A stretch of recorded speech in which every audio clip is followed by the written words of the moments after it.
नमस्कार दोस्तों, स्वागत है आपका अपने YouTube चैनल प्रज्ञा एजुकेशन सोसाइटी में। दोस्तों, आज से हम लोग क्रैश कोर्स शुरू करने जा रहे हैं साइंस का, और इसमें मैं आपको 10 वीडियो दूंगा। आप इस 10 वीडियो को अच्छा से देख लेते हैं तो साइंस का एक भी प्रश्न परीक्षा में आपसे नहीं बचेगा। टोटल प्रश्न इसी 10 वीडियो के अंदर से आएगा, अतः आप इस वीडियो को ध्यान से देखेंगे और एक एक प्रश्न को लिख लेंगे तथा याद कर जाएंगे। तो चलिए वीडियो को शुरू करते हैं और देख लेते हैं आज के इस अति महत्वपूर्ण ऑब्जेक्टिव प्रश्न को जो क्लास 10th साइंस से लिया गया है। यह क्रैश कोर्स ऑब्जेक्टिव सेट संख्या 1 है। आपको 10 सेट मैं दूंगा और 10 सेट को जरूर आप याद कर जाएंगे और इसे अधिक से अधिक अपने दोस्तों के पास शेयर करेंगे ताकि वो लोग भी इस क्रैश कोर्स को कर सकें। दोस्तों, ये नवंबर चल रहा है। मैं नवंबर, दिसंबर और जनवरी 3 माह में आपके प्रत्येक विषय के ऑब्जेक्टिव प्रश्नों को दूंगा। यदि आप उन सबको याद कर जाते हैं तो परीक्षा में 100% उसी वीडियो से क्वेश्चन पूछा जाएगा।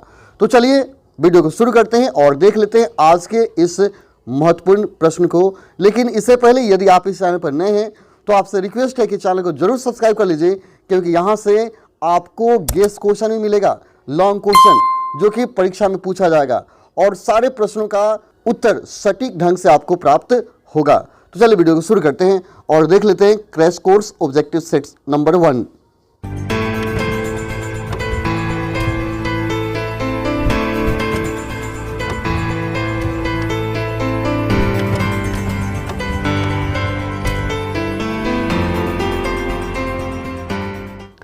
सबसे पहला प्रश्न है, मैग्नीशियम रिबन का वायु में दहन कर मैग्नीशियम ऑक्साइड प्राप्त किया जाता है, तो इस ऑक्साइड का रंग होता है।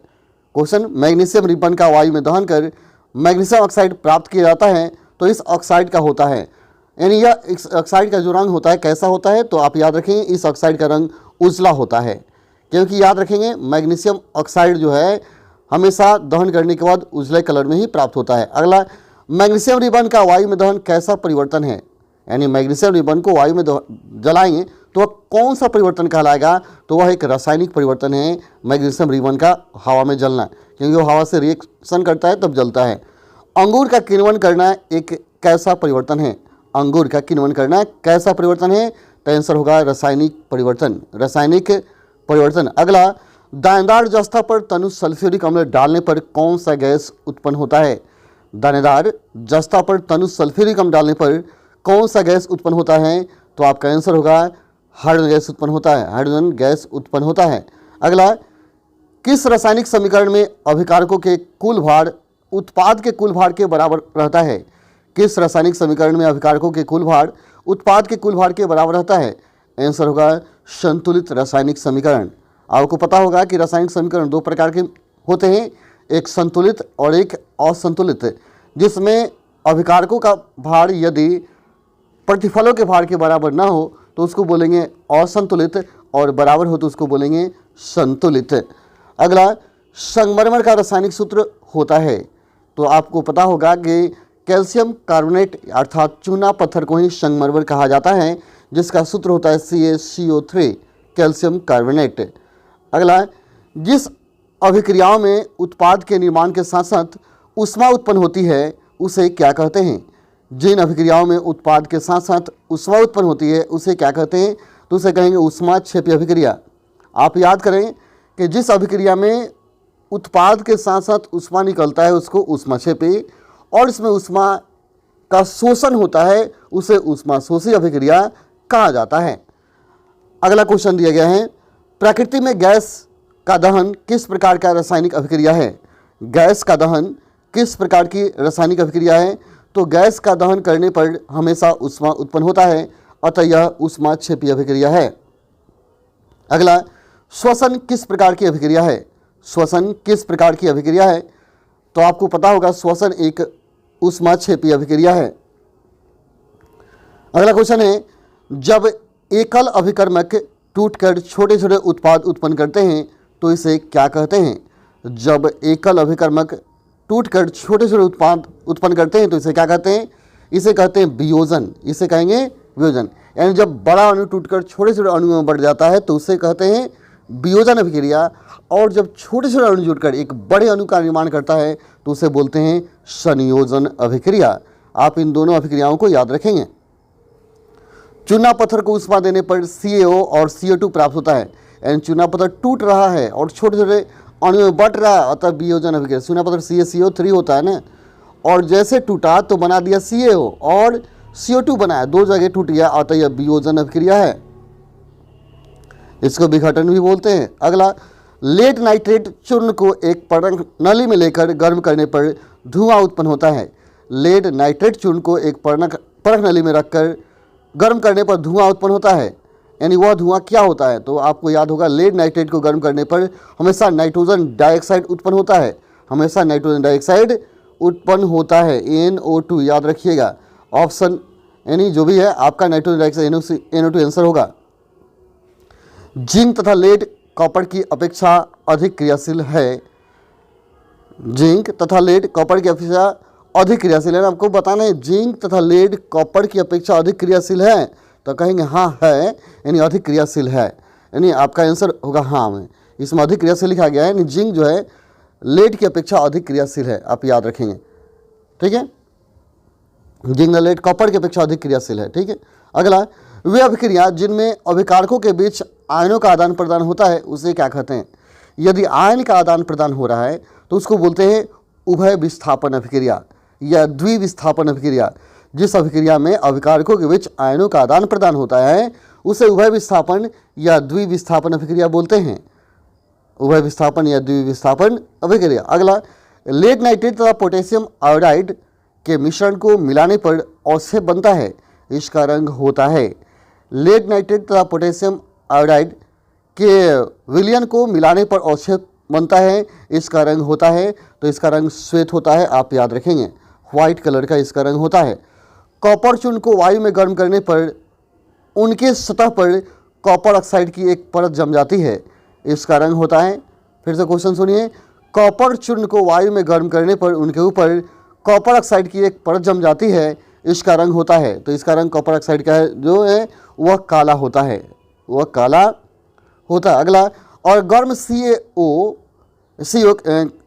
क्यूप्रिक ऑक्साइड और गर्म CO पर हाइड्रोजन गैस प्रवाहित किया जाए तो काली रंग किस रंग के होगी, यानी जो काली रंग होगी जो बनेंगे। फिर से सुनिए, जो अगर हम गर्म CO पर हाइड्रोजन गैस डालते हैं तो जो उत्पाद बनेगा वह किस रंग का होगा। क्वेश्चन ये होना चाहिए, जो उत्पाद बनेगा, ये इसको काट दीजिए, जो उत्पाद बनेगा वह किस रंग का होगा। फिर से, और गर्म CO पर हाइड्रोजन गैस प्रवाहित किया जाए तो जो उत्पाद बनेगा वह किस रंग का होगा, तो वह भूरे रंग का होगा, वह भूरे रंग का होगा। ठीक है, अगला, किसी रासायनिक अभिक्रिया में ऑक्सीजन का अनुपात बढ़ना क्या कहलाता है, यानी ऑक्सीजन का संयोग करना क्या कहलाता है। तो यदि ऑक्सीजन का संयोग होता है तो ऑक्सीकरण कहलाएगा, हाइड्रोजन का संयोग होता है तो अवकरण कहलाएगा, और ऑक्सीकरण को उपचयन कहते हैं और अवकरण को अपचयन कहते हैं। तो किसी रासायनिक अभिक्रिया में ऑक्सीजन का अनुपात बढ़ना क्या कहलाता है, तो वह आपको कहलाएगा उपचयन या ऑक्सीकरण अभिक्रिया, उपचयन या ऑक्सीकरण अभिक्रिया। नेक्स्ट, किसी रासायनिक अभिक्रिया में ऑक्सीजन का अनुपात घट जाए और हाइड्रोजन का अनुपात बढ़ जाए, यानी हाइड्रोजन बढ़ेगा तो अवकरण होगा, अवकरण को अपचयन बोलते हैं, यानी आपका जो आंसर है अवकरण अपचयन यही हो जाएगा। यानी आप याद करेंगे हाइड्रोजन का संयोग अवकरण, ऑक्सीजन का संयोग ऑक्सीकरण, और जब ऑक्सीजन का संयोग होगा तो हाइड्रोजन का वियोग होगा, और जब हाइड्रोजन का संयोग होगा तो ऑक्सीजन का वियोग होगा, उल्टा हो जाता है। कोई विलयन लाल लिटमस को नीला कर देता है तो इसका pH समझौता होगा। लाल को नीला कर रहा है, लाल को नीला कर रहा है, इसका मतलब वह क्या है, वह क्षार है। लाल को जो विलयन नीला करता है वो होता है क्षार, और क्षार का जो pH मान होता है 7 से अधिक होता है, तो 10 होगा, यानी 7 से अधिक याद रखेंगे। कोई विलयन अंडे के पीसे हुए कौच से अभिक्रिया कर एक गैस उत्पन्न करता है जो चूने के पानी को दूधिया कर देता है, इस विलयन में क्या होगा। फिर से, कोई विलयन अंडे के पीसे हुए, यानी अंडे के ऊपर जो उजला खोल होता है उसके पीसे हुए भाग से जब अभिक्रिया करता है तो गैस उत्पन्न करता है, और चूने के पानी को दूधिया कर देता है, इस विलयन में क्या होगा, उस विलयन में क्या होगा, तो हाइड्रोक्लोरिक अम्ल होगा, तभी वो क्या करेगा, दूधिया कर पाएगा, दूध के रंग का। अपच का उपचार करने के लिए किस औषधि का उपयोग होता है, यानी जब आप खाना वाना खाए वो पचा नहीं, पेट में गैस हो गया, तो उसका उपचार करने के लिए आप किस औषधि का उपयोग करेंगे, तो आपको पता होगा कि पेट में अगर गैस बन रहा है इसका मतलब हाइड्रोक्लोरिक अम्ल की मात्रा बढ़ गई है, तो इसे एसिडिटी कहा जाता है और इसका उपचार एंटासिड नामक दवा से होता है। एंटासिड यानी ऑप्शन जो भी है एंटासिड आपको याद रखना है। तो एंटासिड से उपचार होता है यदि आपके पेट में गैस हो जाए, यानी ज़्यादा चटक मटक खाएंगे तो एंटासिड दवा लेना पड़ेगा। हल्दी, लिटमस पत्र आदि किस प्रकार का सूचक है? तो यह प्रकृति में मिलने वाला सूचक है क्योंकि नेचुरल है। हल्दी एक सूचक है, लिटमस पत्र पर इसको डालते हैं तो कलर को चेंज करते रहता है, तो यह प्राकृतिक सूचक है। हल्दी भी हो गया, इसका लाल गोभी का पत्ता हो गया, इसका और देख लीजिए ये जो गेथरी का साग आता है लाल रंग का, वो भी क्या होता है? सूचक होता है। अगला, लिटमस विलियन बैंगनी रंग का रंजक होता है जो निकाला जाता है, यानी आपको बताना लिटमस विलियन बैंगनी रंग का रंजक होता है, यानी लिटमस जो है बैंगनी रंग का होता है। यह कहाँ से मिलता है? तो याद रखिए लाइकेन पौधा से प्राप्त होता है। लाइकेन पौधा जो समुद्री घास है उसी से प्राप्त होता है। अगला, संश्लेषित सूचक है, तो संश्लेषित सूचक जो है वह मेथिल ऑरेंज है। मेथिल ऑरेंज है, आपको याद रखना होगा।